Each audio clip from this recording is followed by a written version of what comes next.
Assalamualaikum warahmatullahi wabarakatuh. Kami dari kelompok 5 ingin mempresentasikan mengenai Lean atau Kanban dalam mata kuliah proyek aplikasi database. Saya Abdullah Farhan dan kedua teman saya Risma sama Fauzan Semi Nadzefah. Yang pertama yaitu mengenai Lean. Lean merupakan prinsip yang berasal dari industri manufakturing Jepang. Lean sering diartikan suatu peralatan yang dapat membantu mengurangi pemborosan produk, pemborosan biaya, pemborosan waktu, dan sebagainya. Lean menjelaskan bahwa mengurangi pemborosan dapat menggunakan metode Value Stream Mapping atau VSM, 5S, Kanban, serta Pokayoke. Dapat disimpulkan bahwa Lean adalah sekumpulan metode untuk mengeliminasi pemborosan seperti mengurangi waktu tunggu, produksi berlebih, produksi cacat, dan sebagainya. Prinsip Lean. Lean dibagi menjadi prinsip-prinsip Lean dan alat berpikir untuk menggunakan prinsip-prinsip tersebut. Ketika membangun perangkat lunak, semua metodologi Agile dipengaruhi oleh pemikiran Lean. Tim yang menggunakan Lean memiliki nama untuk menerapkan prinsip-prinsip dan alat berpikir ini. Mereka menyebutnya pemikiran Lean. Ada beberapa prinsip Lean di sini.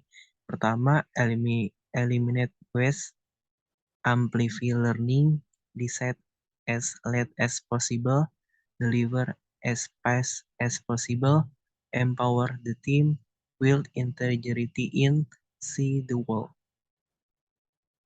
Lanjut. Prinsip Lean di sini yang pertama, eliminate waste. Dalam software development, waste adalah sesuatu yang tidak mempengaruhi kualitas coding, mempengaruhi waktu dan usaha dalam menghasilkan coding, atau sesuatu yang tidak memberikan nilai bisnis pada customer. Dengan kata lain, aktivitas apapun itu yang tidak pay for itself dapat mengurangi usaha dimanapun di dalam sistem. Tools seeing waste values stream mapping. Kemudian amplify learning. Untuk para programmer,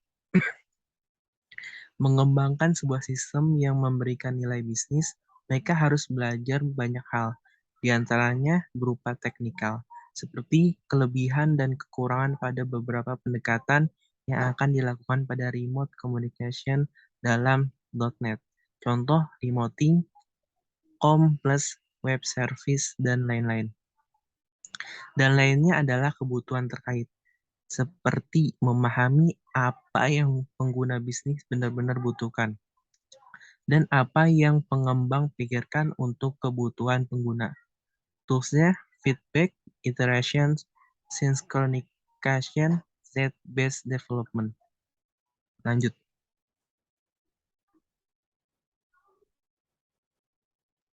Selanjutnya akan dijelaskan oleh Risma. Selanjutnya, decide as late as possible.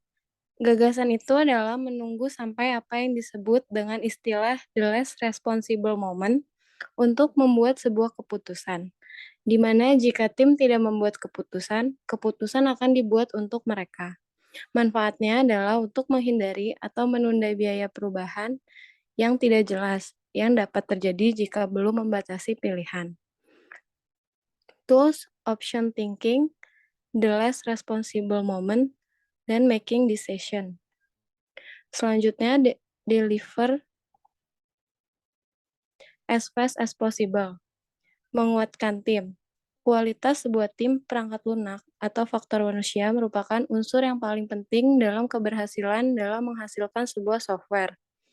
Tools, self-determination, motivation, leadership, dan expertise. Lalu ada empower the team, menguatkan tim. Kualitas sebuah tim perangkat lunak merupakan unsur yang paling penting dalam keberhasilan dalam menghasilkan sebuah software.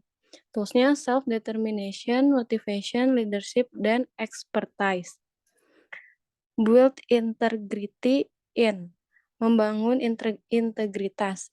Integritas terbagi antara integritas perceived dan integritas konseptual. Integritas perceived adalah pengalaman pelanggan perangkat lunak dalam menggunakan software yang dibuat. Integritas konseptual adalah ukuran seberapa baiknya arsitektur dan komponen sistem yang mengalir bersama-sama mengenai integritas perceived. Pengujian satuan dan integrasi merupakan bagian utama dari integritas. Toolsnya perceived integrity, conceptual integrity, refactoring, dan testing. Selanjutnya ada see the wall, pemikiran sistem sudah ada untuk sementara waktu. Tapi respon khas untuk memecahkan masalah adalah untuk memprosesnya menjadi bagian-bagian penyusunnya dan mengoptimalkan setiap bagian individu. Ini adalah suboptimisasi yang mengarah ke tragedy of the commons.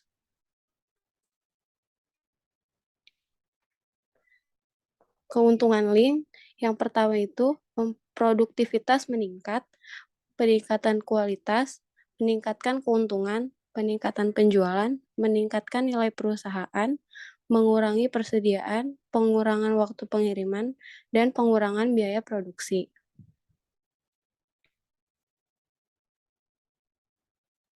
Baik, selanjutnya kita akan membahas tentang Kanban. Kanban adalah metode untuk meningkatkan proses. Ini didasarkan pada pola pikir Lean sama seperti XP dan Scrum. Didasarkan pada nilai-nilai spesifik mereka. Tapi ini sedikit berbeda dari XP atau Scrum bahwa itu tidak menentukan peran atau manajemen proyek tertentu atau praktik pengembangan yang memberitahu bagaimana bekerja dalam tim. Sebaliknya, Kanban adalah tentang melihat cara bekerja hari ini, mencari tahu bagaimana pekerjaan mengalir melalui sistem, dan kemudian bereksperimen dengan perubahan kecil dan batas WIP untuk membantu tim membangun sistem tarik dan menghasilkan pemborosan. Selanjutnya, Kanban untuk memvisualisasikan alur kerja. Yang pertama adalah menunjukkan keadaan semua tugas di papan tulis, kemudian dapat digunakan untuk melacak kemajuan dan melakukan penyesuaian ketika hal-hal tidak berjalan seperti yang direncanakan. Kemudian membuat pekerjaan dalam sprint atau peningkatan proyek jelas dan transparan kepada tim. Yang terakhir adalah menunjukkan prioritas dan membantu anggota tim mengatur diri sendiri. Contohnya seperti berikut, ada dashboard, kemudian ada Kanban board. Yang pertama itu langkahnya menunjukkan keadaan semua fitur di papan, kemudian jelas menampilkan batas WIP pada pekerjaan baru tidak dibawa ke keadaan yang telah mencapai batasnya. Kemudian sejajarkan dengan status alur kerja yang ditentukan oleh tim. Kemudian menunjukkan aliran dan membantu tim anggota bereksperimen dengan yang kecil perubahan pada prosesnya. Nah, ketika tim setuju dengan batas WIP untuk langkah proses, mereka tulis batas itu di bagian atas kolom di depan Kanban, dan mereka tidak pernah mengizinkan jumlah pekerjaan item di kolom itu untuk melebihi batas. Cara menggunakan Kanban untuk meningkatkan proses. Pertama, visualisasikan alur kerja. Pertama, buat gambar proses yang digunakan hari ini. Kemudian, batasi WIP. Perhatikan bagaimana item kerja mengalir melalui sistem dan bereksperimen dengan pembatasan jumlah item pekerjaan di setiap langkah sampai pekerjaan mengalir secara merata. 3. Ada manage flow. Ukur waktu tunggu dan lihat batas WIP mana yang memberi waktu terpendek waktu untuk memberikan fitur kepada klien. Cobalah untuk menjaga kecepatan pengiriman konstan. Keempat, jadikan kebijakan proses eksplisit. Temukan aturan tidak tertulis yang membantu tim ketika membuat keputusan dan kemudian menuliskannya. Yang kelima, terapkan feedback loop untuk setiap langkah dalam proses, buat tanda centang untuk memastikan proses bekerja. Ukur lead dan waktu siklus untuk memastikan proses tidak melambat. Yang keenam, tingkatkan secara kolaboratif. Bagikan semua pengukuran yang dikumpulkan dan dorong tim untuk memberikan saran untuk terus bereksperimen. Baik, saya rasa sekian dari kelompok kami yang bisa kami sampaikan. Kurang lebihnya mohon maaf. Assalamualaikum warahmatullahi wabarakatuh.